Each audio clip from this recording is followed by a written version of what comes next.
Science और technology की ministry में हमने ये फ़ैसला किया है कि 5 अरकान के ऊपर एक कमेटी कॉन्स्टिट्यूट की जाए, जिसमें मेट के लोग भी होंगे, स्पाको के लोग भी होंगे, और वो हतमी तौर के ऊपर एक जायज़ा लें मॉडर्न टेक्नोलॉजी की मदद से, और एक कमरी कैलेंडर पाकिस्तान का जारी किया जाए।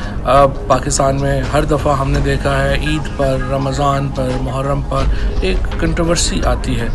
चाँद को लेकर। तो जब जदीद ज़राए मौजूद हैं और हम एक ख़त्मी तारीख़ का तयन कर सकते हैं, तो सवाल ये है कि फिर हम ये साइंस की जो जदीद टेक्नोलॉजी है उसको इस्तेमाल क्यों ना करें। रोयत हलाल ख़ुद भी मैंने देखा है कि वो तो दूरबीनों से देख रहे होते हैं, तो जब दूरबीन से ही देखना है जो एक पुरानी टेक्नोलॉजी है, तो फिर मॉडर्न टेक्नोलॉजी के इस्तेमाल में क्या हर्ज है। हम ये कैलेंडर बना के काबीना के रूबरू रखेंगे, काबीना की मर्ज़ी है वो इसको पाकिस्तान के लिए एक्सेप्ट करे या रिजेक्ट करे। बहरहाल हमारा यहाँ पे यही ख्याल है कि अपना हमारा पाकिस्तान का एक कमरी कैलेंडर होना चाहिए जो जदीद साइंसी असूलों के ऊपर और जदीद साइंसी टेक्नोलॉजी के बुनियाद के ऊपर बनाया जाए, और ये अमल जो है वो इंशाअल्लाह इस हफ्ते से शुरू कर दिया जाएगा।